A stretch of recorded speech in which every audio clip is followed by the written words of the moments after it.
नमस्कार, मैं हूं आपके साथ प्राची पाराशर। आप देख रहे हैं विधान परिषद चुनाव के मतदान की सबसे धारदार कवरेज। परिषद के पराक्रम युद्ध की हर खबर सबसे पहले आप एबीपी गंगा पर देख रहे हैं। यूपी में विधान परिषद का ये चुनाव सबसे अलग है, सबसे खास है।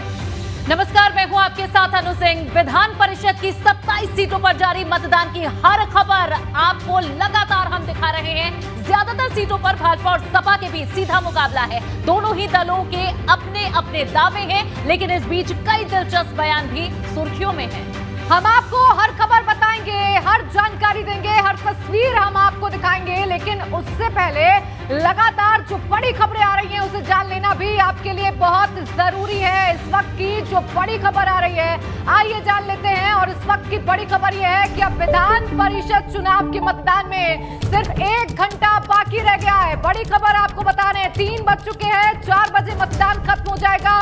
27 सीटों पर वोटिंग हो रही है और अब बस 1 घंटा बाकी है, यानी सिर्फ 1 घंटे और जो वोटर्स हैं वो अपने मत का इस्तेमाल कर पाएंगे, वोटिंग कर पाएंगे। 4 बजे, शाम 4 बजे वोटिंग खत्म हो जाएगी। 95 उम्मीदवारों की किस्मत का फैसला करने के लिए सिर्फ अब 1 घंटे का वक्त बचा है।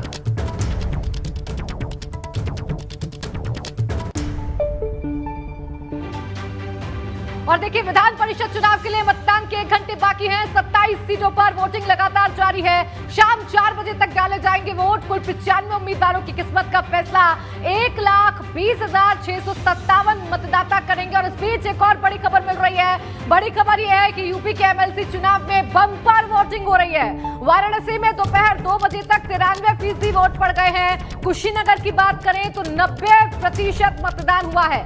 जालौन की बात करें तो 2 बजे तक 94% मतदान हुआ है। बागपत की बात करें तो 2 बजे तक 92% मतदान हुआ है। झांसी की बात कर लें, झांसी, जालौन, ललितपुर में 94% मतदान हुआ है। बलिया में 2 बजे तक 94% मतदान। रायबरेली में दोपहर 2 बजे तक 88% मतदान। अमरोहा में 2 बजे तक 94% मतदान हुआ है। जबकि मेरठ की अगर बात करें तो दोपहर 2 बजे तक 97% मतदान हुआ है। यानी ये कहा जा सकता है कि एमएलसी के इन चुनावों में, विधान परिषद के चुनावों में बम्पर वोटिंग देखने को मिल रही है। बम्पर वोटिंग हुई है।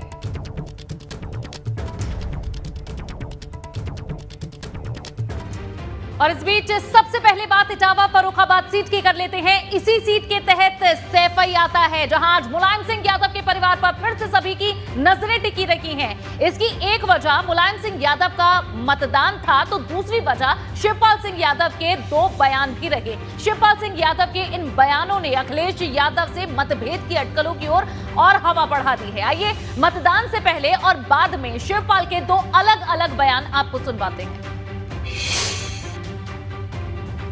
प्रदेश भर के नतीजे किस तरह आ रहे हैं? मुझे नहीं पता।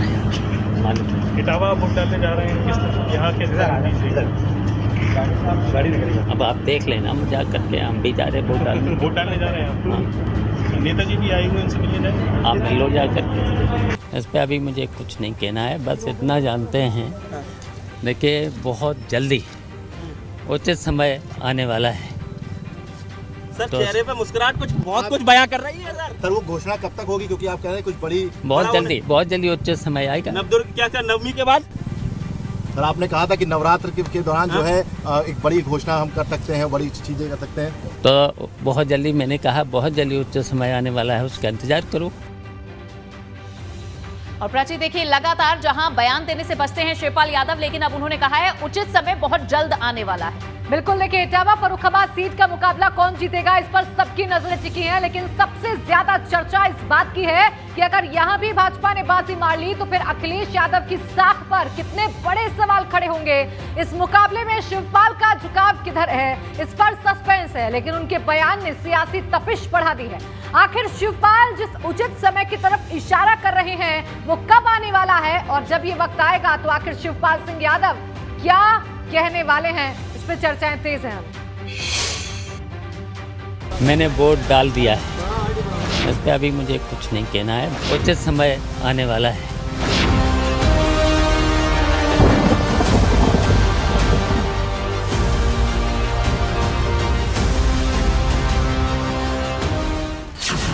विधान परिषद का चुनाव शिवपाल ने दिखाया ताव। नेताजी भी आए हुए उनसे मिलने जाएंगे। आप मिल लो जाकर। भाजपा के साथ जाने के लिए शुभ मुहूर्त का इंतजार। तो बहुत जल्दी, मैंने कहा बहुत जल्दी उच्च समय आने वाला है, उसका इंतजार करो।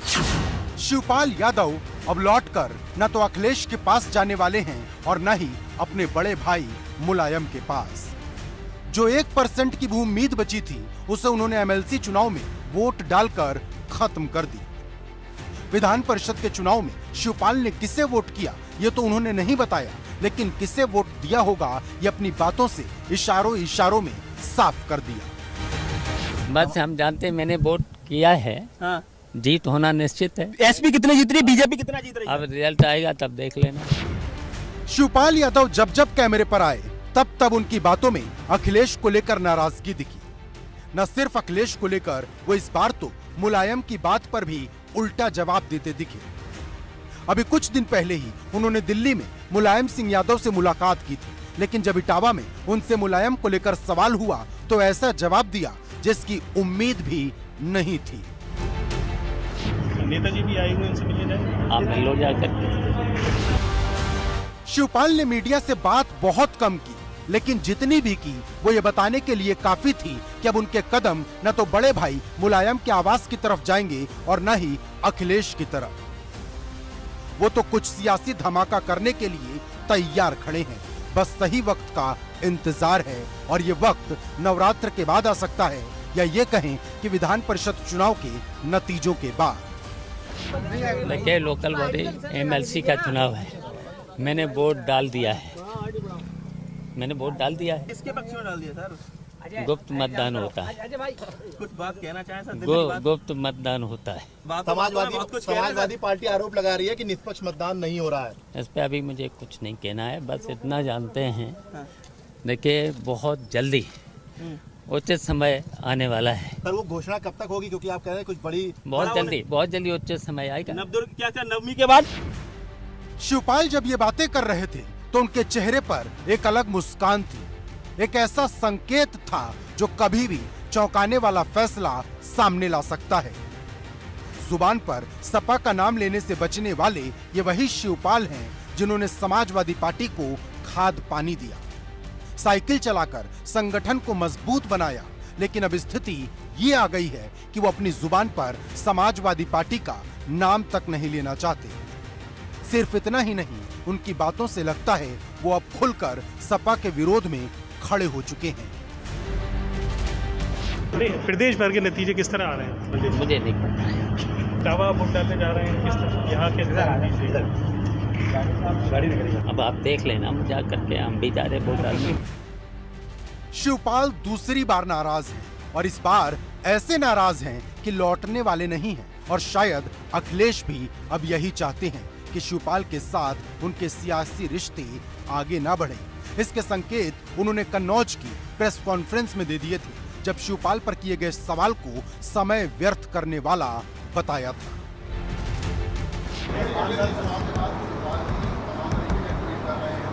उन बातों के लिए आपको समय नहीं व्यर्थ करना चाहिए। उन बातों के लिए आपको समय नहीं व्यर्थ करना चाहिए। सवाल सिर्फ अखिलेश और शिवपाल का नहीं, सवाल पूरे मुलायम परिवार का है, जो फिर से दो धड़ों में बंटने वाला है। एक धड़ा जो अखिलेश के साथ मजबूती से खड़ा है और दूसरा धड़ा धीरे धीरे भाजपा की तरफ कदम बढ़ा रहा।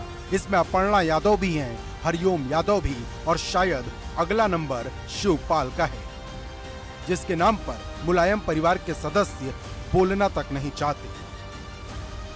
मुलायम परिवार में फिर तूफान खड़ा है, एक ऐसा शिव तांडव हो रहा जो 2016 से भी ज्यादा भीषण है, और ये एक ऐसी सियासी सुनामी है जो रिश्तों में बड़ी दरार पैदा कर देगी, क्योंकि बात सिर्फ चाचा भतीजे तक सीमित नहीं रही, बात तो बड़े भाई और छोटे भाई तक आ गई है। नेताजी भी आए हुए उनसे मिलने जाएंगे। आप मिल लो जाकर। इटावा से मोहम्मद फारिक के साथ नितिन उपाध्याय, एबीपी गंगा।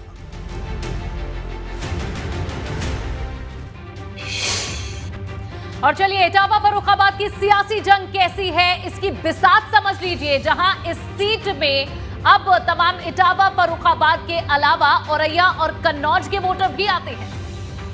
बिल्कुल, देखिए यहाँ पर भारतीय जनता पार्टी और समाजवादी पार्टी में सीधी टक्कर है। प्रांशुदा द्विवेदी भारतीय जनता पार्टी के कैंडिडेट हैं, जो कि भाजयुमो के प्रदेश अध्यक्ष हैं। पिछले ही साल उन्हें ये जिम्मेदारी दी गई थी। आपको बता दें 2002 से भाजपा से जुड़े हुए हैं। फर्रुखाबाद सदर से विधायक मेजर सुनील दत्त द्विवेदी के भाई हैं प्रांशुदा द्विवेदी। इसके अलावा समाजवादी पार्टी के हरीश यादव से इनका यहाँ पर मुकाबला देखने को मिल रहा है। नामांकन के दौरान इनके साथ हाथापाई हुई थी। हरीश कुमार यादव ने आरोप लगाया था कि भाजपा नेताओं ने उन्हें दौड़ा कर पीटा है और उनका नामांकन पत्र भी फाड़ दिया था। इस तरीके से यहाँ पर बवाल हुआ था।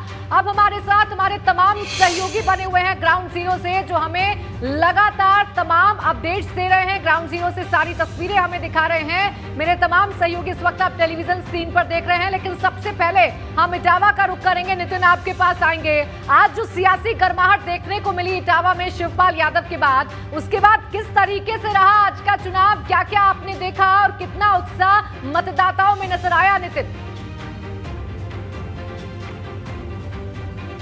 देखिए बिल्कुल, देखिए एक समाजवाद की नर्सरी कहा जाता है सैफई को, और ऐसे में सैफई में आज वोट डाला है मुलायम सिंह यादव ने, सैफई में वोट डाला है शिवपाल यादव ने, सैफई में वोट डाला है रामगोपाल यादव ने। तो कुल मिला के कहा जाए समाजवादी जो कहा जाए राजनीति का एक कहा जाए बहुत बड़े पॉलिटिकल फिगर तीनों कहा जाए भाई हैं। और ऐसे में उन्हीं इस वोटिंग के दरमियान ही जो शिवपाल सिंह यादव का जो बयान आया है, उसने कहीं ना कहीं ये स्पष्ट कर दिया है कि भले ही विधानसभा चुनाव के मद्देनज़र समाजवादी पार्टी और प्रसपा के दल तो दोनों मिले थे, लेकिन दिल नहीं मिले थे। और ऐसे में आज शिवपाल सिंह यादव ने जिस तरह से कहा है कि वो समय जल्द ही आने वाला है, उचित समय आने वाला है, वहीं अखिलेश यादव कहते हैं कि इन सवालों पर समय व्यर्थ नहीं करना चाहिए। तो कुल मिला के कहा जाए राहें जुदा होने जा रही हैं, रास्ते अलग होने जा रहे हैं, और ऐसे में ये बिल्कुल तय है कि जल्द ही कुछ बड़ा होने वाला है। और समाजवादी पार्टी, समाजवादी कुनवा जो कहा जाए कि भले ही ये दिखाया जा रहा है कि इलेक्शन के दरमियान कि चाचा भतीजे एक हो चुके हैं, लेकिन ऐसा कुछ नहीं है। और हाल ही में जिस तरीके से तमाम जो घटनाक्रम रहे हैं, इसकी शुरुआत होती है कि जब अखिलेश यादव ने विधायक दल की मीटिंग बुलाई और उस समय शिवपाल सिंह यादव को नहीं बुलाया। शिवपाल सिंह यादव 2 दिन तक इंतजार करते रहे और उसके बाद लखनऊ से सीधे वो जसवंत नगर आ गए। जसवंत नगर के बाद दिल्ली चले जाते हैं। दिल्ली में जाके वो मीडिया से बात नहीं करते हैं, लेकिन फिर उनका लखनऊ पहुँचना और जो विधायकों के दल की मीटिंग है उसमें नहीं जाना, अपनी नाराजगी जताना, और आज जिस तरीके से उन्होंने कहा है कि समय आने वाला है, उचित समय आने वाला। तो कुल मिला के ये तय है कि भारतीय जनता पार्टी में उनका जाना 99.99% तय है। औपचारिक घोषणा बाकी है, लेकिन देखिए टाइमिंग देखिए, इस समय एमएलसी चुनाव है, कई सारे ब्लॉकों पर, कई सारे बूथों पर व्यक्तिगत संबंध हैं शिवपाल सिंह यादव के। कई सारे बीडीसी सदस्य, कई सारे प्रधानों से शिवपाल सिंह यादव के व्यक्तिगत संबंध हैं। तो ऐसे में क्या इस सीट पर भितरघात रहेगी? क्या बीजेपी के जो प्रत्याशी प्रांशुदा द्विवेदी के समर्थन में कोई शिवपाल सिंह यादव ने अंदर ही अंदर कोई गणित बिठाया है? क्योंकि आज जिस तरह से उन्होंने कहा है कि जल्द ही उचित समय आने वाला है। बिल्कुल, और अब देखने वाली बात होगी कि शिवपाल यादव इस चुनाव के बाद आखिर क्या कदम उठाते हैं, कौन सा उनका जो उचित समय है वो आने वाला है, क्योंकि उनके बयान ने आज सियासत में गर्माहट जरूर पैदा कर दिया। बिल्कुल, और प्राची, क्या शिवपाल यादव का उचित समय समाजवादी पार्टी के लिए, खासतौर पर अखिलेश यादव के लिए भी क्या उचित समय होगा? उनके लिए वक्त कैसा बदलता है ये भी देखना होगा। तो कुछ ऐसे बयान आए हैं जो आज के हाईलाइट रहे हैं, और इसमें शिवपाल यादव का बयान सबसे प्रमुख है, जहां शिवपाल यादव ने इसके बाद काफी संकेत भी दे दिए हैं। और इस बीच वो तस्वीरें भी दिखाते हैं जब रवि किशन पहुंचे थे वोटिंग करने के लिए, और भागते हुए वे पहुंचे एयरपोर्ट पर फ्लाइट पकड़ने के लिए। इसी बीच हमारे संवाददाता ने उनसे बात भी की। क्या कहा इन चुनावों के लिए, आपको सुनवाते हैं। पहले तस्वीरें आपको दिखाते हैं। क्या कुछ तस्वीरें उस दौरान सामने आई थी जब एयरपोर्ट के लिए रवाना हुए थे रवि किशन, और ये देखिए भागते हुए रवि किशन एयरपोर्ट से पहुंचे हैं मतदान केंद्र, और आप समझ सकते हैं इससे उनकी। देखिए अनु, यहाँ से उन्हें फ्लाइट पकड़नी थी, इसलिए वो मतदान करने के लिए दौड़ते दौड़ते पहुंचे। लेट हो रहे थे फ्लाइट पकड़ने के लिए, इसलिए दौड़ते दौड़ते मतदान करने के लिए पहुंचे रवि किशन। क्योंकि उन्हें देर हो रही थी, इसीलिए वो पहले दौड़ते हुए वोटिंग करने के लिए पहुंचे, जिसकी तस्वीरें आप देख लीजिए। और यही लोकतंत्र के इस महापर्व की खूबसूरती भी है, यही हमारे डेमोक्रेसी की खूबसूरती है कि मतदाता अपने मतदान को करने के लिए बहुत उत्साहित नजर आता है, चाहे वो आम हो या फिर खास हो, ये रवि किशन है, गोरखपुर से सांसद हैं, इन्हें मतदान करना था, अपना वोट कास्ट करना था, लेट हो रहे थे तो दौड़कर ही पहुंच गए और किस तरीके से उत्साहित नजर आए वो तस्वीरें बताने के लिए काफी हैं। वोटिंग के लिए दौड़ते नजर आए गोरखपुर के सांसद रवि किशन।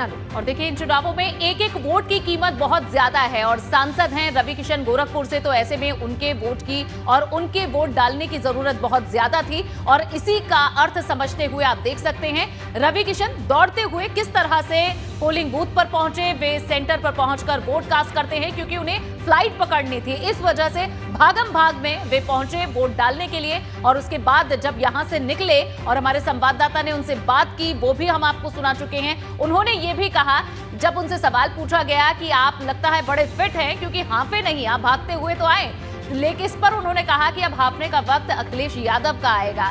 तो अब तंज कसने की जो एक आदत है और एक जो शैली है वो भी इस दौरान नजर आई थी। तो वोटिंग के लिए दौड़ते हुए पहुंचे किस तरह से सांसद रवि किशन, वो तस्वीरें आपके सामने, गोरखपुर की तस्वीरें।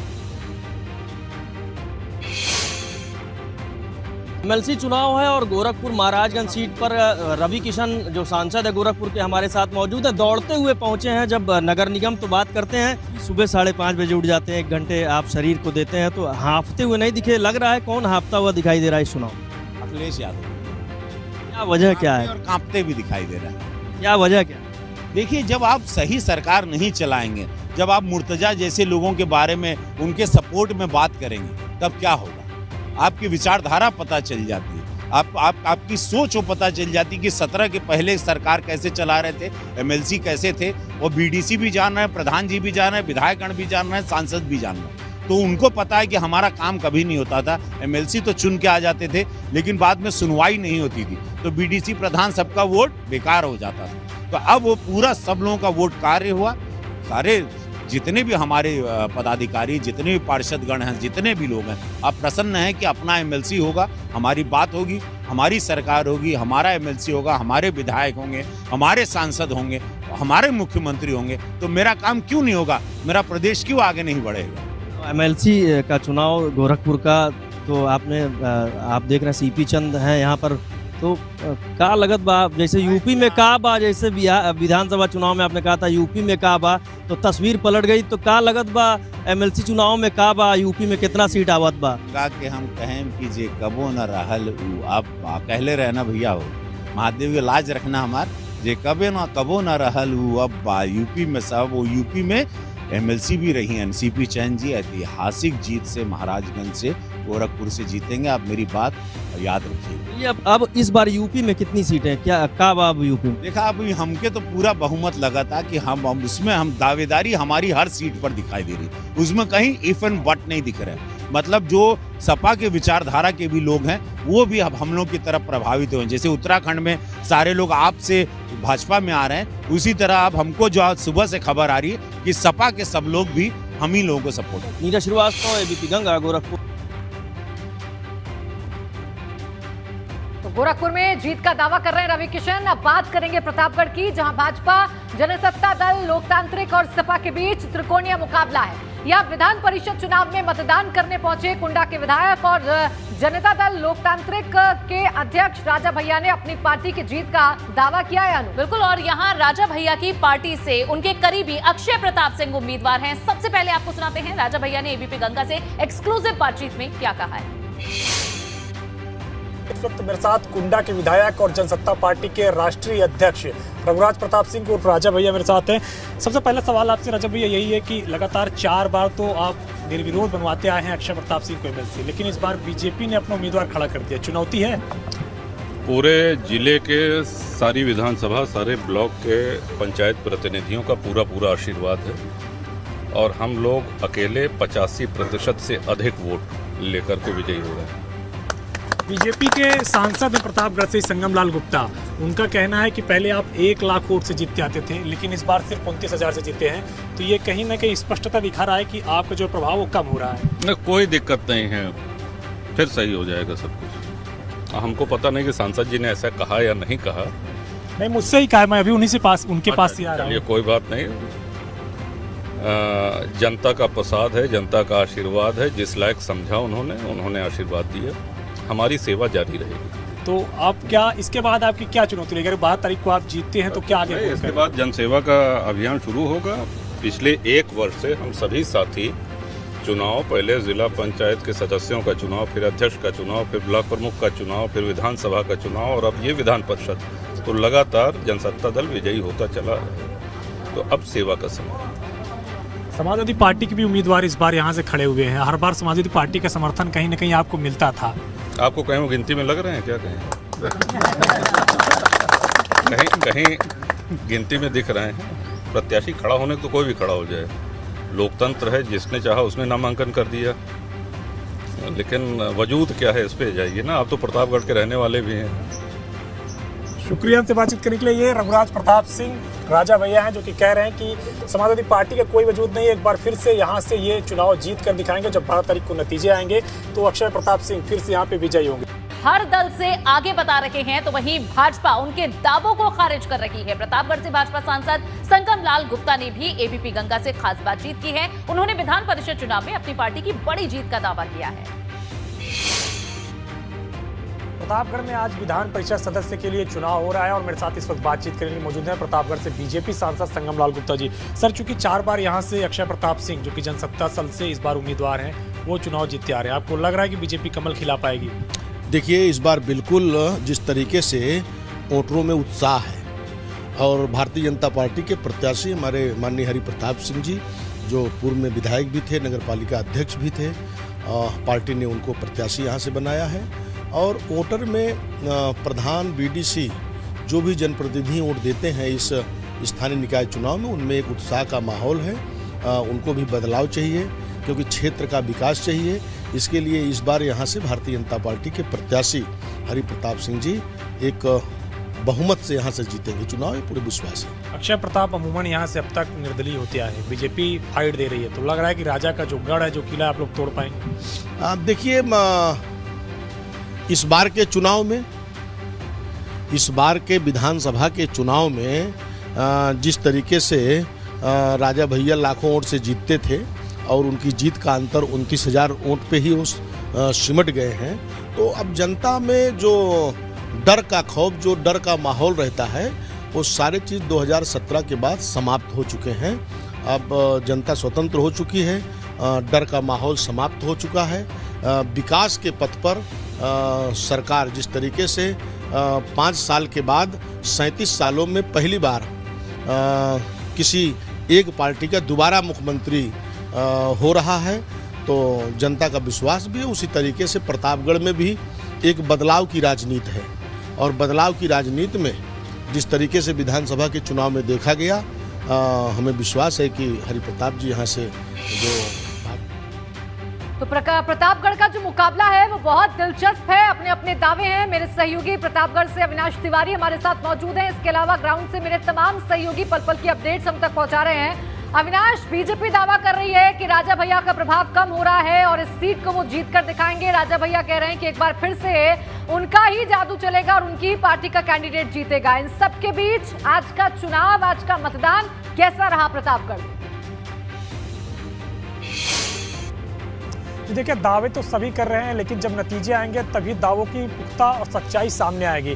फिलहाल अगर बात करें तो यहाँ पे जो मत प्रतिशत है वो 2 बजे तक 86% रहा है, लेकिन अभी अगर बात करें तो 90% के ऊपर पोलिंग हो चुकी है। मैं इस वक्त काला काकर ब्लॉक में खड़ा हूँ, यहाँ की तस्वीरें दिखाना चाहूँगा। यहाँ 151 मतदाता हैं और 150 लोगों ने अपने मत का प्रयोग कर लिया है। तो लगभग ये मान के चलिए कि सभी लोगों ने अपने मत का प्रयोग कर लिया है और अमूमन यही स्थिति हर ब्लॉक में है, क्योंकि प्रतापगढ़ में जहाँ भी चुनाव हो रहे हैं, जहाँ पे भी ब्लॉक हैं, कुल 17 ब्लॉक हैं और एक जिला पंचायत के कार्यालय है जहाँ पे वोटिंग हो रही है। वहाँ पे अमूमन अब ऐसी तस्वीर आ रही है कि जो तमाम सारे लोग हैं वो अपना मतदान करके घर जा चुके हैं और अब हर जगह ऐसे ही सन्नाटा देखने को मिल रहा है। चूंकि 4 बजे तक मतदान की समय नियति की गई है, यही वजह है कि तमाम सारे जो पोलिंग एजेंट है, तमाम सारे जो सुरक्षा अधिकारी हैं, वो 4 बजने का इंतजार कर रहे हैं। 4 जैसे ही बजेंगे तमाम सारे लोग जो मतपेटिका है उसको बाकायदा सील बंद करके फिर जिला मुख्यालय की ओर ले जाएंगे और वहाँ पे बाकायदा रखा जाएगा। फिर 12 तारीख को गिनती होगी। तो ये तस्वीरें तमाम सारे ब्लॉक से निकल के आ रही कि जहाँ पे सभी लोगों ने अमूमन अपने मत का प्रयोग कर लिया है। अब वहां पे सिर्फ सन्नाटा देखने को मिल रहा है। पोलिंग एजेंट, सुरक्षा अधिकारी और जो तमाम सारे लोग लगे हुए स्टाफ केवल वही नजर आ रहे हैं। बाकी जितने भी लोग हैं, चाहे वीवीआईपीज की बात करें, चाहे प्रतिनिधियों की बात करें, लगभग सभी लोगों ने अपने मत का प्रयोग कर लिया है। प्रतापगढ़ जनपद के अंदर अगर बात करें तो 90% के ऊपर पोलिंग जा चुकी है और अब कुछ ही मिनट बचे हैं जब पोलिंग समाप्त हो जाएगी। यानी कि अगर अभी वक्त की बात करें तो तकरीबन 35 मिनट बचे हैं और इसके बाद फिर पोलिंग समाप्त हो जाएगी और तमाम सारे जो प्रतिनिधि हैं वो अपने अपने घर जाएंगे और जो पोलिंग एजेंट हैं वो बाकायदा जो मत पेटिका है उसको सील बंद करके जिला मुख्यालय में ले जाएंगे जहां पे इसको रखा जाएगा। वहीं अगर बात करें तो राजा भैया हो चाहे बीजेपी हो, लगातार अपने अपनी जीत के दावे कर रही है, लेकिन इस बार लड़ाई काफी दिलचस्प है क्योंकि जिस तरीके से बीजेपी ने अपने तमाम सारे प्रतिनिधियों को लगाया, सांसदों को लगाया, इसलिए प्रतापगढ़ की जो फाइट है वो बहुत दिलचस्प है। क्यों है दिलचस्प ये भी हम बताएंगे अपने दर्शकों को ग्राफिक्स के जरिए। बिल्कुल, और प्रतापगढ़ की बिग फाइट पर अब नजर डाल लीजिए किस तरह से यहाँ जो मुकाबला है वो बेहद महत्वपूर्ण है। यहाँ हरि प्रताप सिंह भाजपा से हैं, पूर्व विधायक हैं और 20 साल से ज्यादा समय तक नगर पालिका के अध्यक्ष रह चुके हैं। पूर्व मंत्री राजेंद्र प्रताप सिंह है जिन्हें अब मोदी के नाम से भी जाना जाता है, उनके चचेरे भाई हैं। बिल्कुल, बात अगर समाजवादी पार्टी के कैंडिडेट की करें तो विजय बहादुर यादव यहां से समाजवादी पार्टी के कैंडिडेट हैं। अखिलेश यादव के बेहद करीबी माने जाते हैं और इन्हें भी टक्कर में समझा जा रहा है। बिल्कुल, और बात कर लेते हैं अक्षय प्रताप सिंह की, जहां जनसत्ता दल से वे हैं और राजा भैया के करीबियों में उनकी गिनती होती है। नामांकन के बाद कोर्ट ने एक मामले में आरोप तय किए और 7 साल की सजा उन्हें हुई। हालांकि जमानत उन्हें मिल गई, वे बाहर आ चुके हैं। बिल्कुल, तो ये इस तरीके से प्रतापगढ़ का रण है। हालांकि अब 12 तारीख को ही ये तय हो पाएगा कि आखिर जनता ने यानी जो वोटर्स हैं उन्हें किसका किया है विजय तिलक।